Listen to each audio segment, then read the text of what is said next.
Si Gun Fricks, isang batang may pangarap na maging isang hunter, ay nagsimula ng isang pakikipagsapalaran upang hanapin ang kanyang nawawalang ama.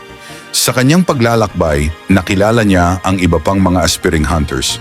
Si Kurapika, isang dalubhasa sa Nen na naghahanap ng paghihiganti para sa kanyang mga kamag-anak.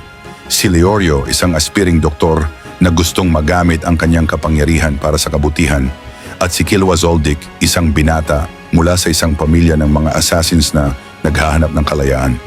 Sama-sama, sila ay nagsanay ng husto at nagtagumpay sa hunter exam, isang mahigpit na pagsubok na naglalayong i-filter ang mga tunay na hunter. Sa kanilang paglalakbay bilang mga hunter, nakaharap sila sa iba't ibang mga hamon mula sa mga mapanganib na nilalang hanggang sa mga makapangyarihang kalaban.